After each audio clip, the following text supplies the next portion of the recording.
America ইরানের সংঘাত আদৌ শেষ হবে কিনা তা নিয়ে যেন ধোঁয়াশা কাটছিলই না। রক্তক্ষয়ী দীর্ঘ সংঘাত ও কূটনীতির টানাপোড়েনের অবসান ঘটিয়ে অবশেষে শান্তি চুক্তিতে পৌঁছেছে আমেরিকা ও ইরান। কাতারের মধ্যস্থতায় তেহরানে 15 ঘণ্টার আলোচনার পর যুদ্ধ বন্ধে একটি চূড়ান্ত চুক্তিতে পৌঁছায় তারা। চুক্তির কথা নিশ্চিত করে হরমুজ প্রণালীতে টোলমুক্ত চলাচল এবং অবরোধ প্রত্যাহারের নির্দেশ দিয়েছেন প্রেসিডেন্ট ডোনাল্ড ট্রাম্প। আগামী শুক্রবার সুইজারল্যান্ডে আনুষ্ঠানিকভাবে এই চুক্তি সই হবে বলে জানিয়েছে পাকিস্তান।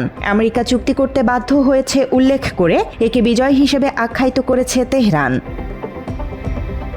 পাকিস্তানের প্রধানমন্ত্রী শেহবাজ শরীফও সোমবার সামাজিক মাধ্যমে জানান, শুক্রবার সুইজারল্যান্ডে আনুষ্ঠানিকভাবে এই চুক্তি স্বাক্ষর হবে। তবে চুক্তির শর্তগুলো এখনও পুরোপুরি প্রকাশ হয়নি। তবে শেহবাজ শরীফ জানিয়েছেন, এই চুক্তির আওতায় লেবানন সহ সব জায়গায় অবিলম্বে এবং স্থায়ীভাবে সামরিক অভিযান বন্ধের কথা বলা হয়েছে। রাষ্ট্রীয় টেলিভিশনে চুক্তি চূড়ান্ত হওয়ার বিষয়টি নিশ্চিত করেছেন ইরানের উপ পররাষ্ট্রমন্ত্রী। একে তেহরানের বিজয় হিসেবে আখ্যায়িত করেছে দেশটির শীর্ষ সামরিক কমান্ড। সেই সাথে ইরানের রাষ্ট্রীয় গণমাধ্যম 14 দফা সমঝোতায় স্মারকের খসড়া বিবরণও প্রকাশ করেছে।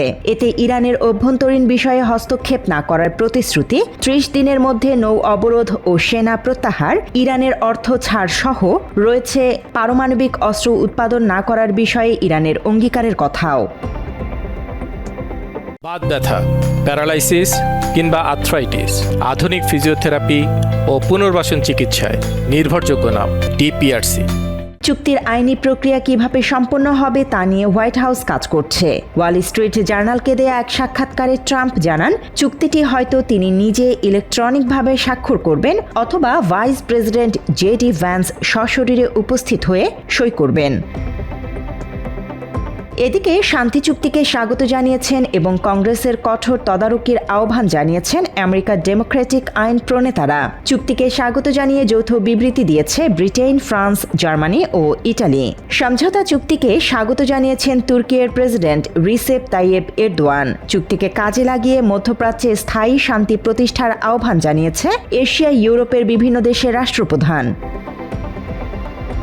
ইরান আমেরিকার চুক্তির ঘোষণায় বিশ্ববাজারে কমেছে জ্বালানি তেলের দাম। গত মার্চ মাসের পর তেলের দর সর্বনিম্ন পর্যায়ে নেমে এসেছে। বার্তা সংস্থা রয়টার্সের প্রতিবেদনে বলা হয়, শেয়ার বাজারেও পড়েছে ইতিবাচক প্রভাব। এশিয়ার প্রধান পুঁজিবাজারগুলোর সূচক ছিল ঊর্ধ্বমুখী। অর্থনীতিবিদরা বলছেন, ইরান আমেরিকা সমঝোতার খবরে কদিন ধরেই বাজারে ইতিবাচক ধারা বইছিল। চূড়ান্ত চুক্তি নিশ্চিতের পর বিনিয়োগকারীদের আস্থা আরও বেড়েছে। News desk, Bangla addition.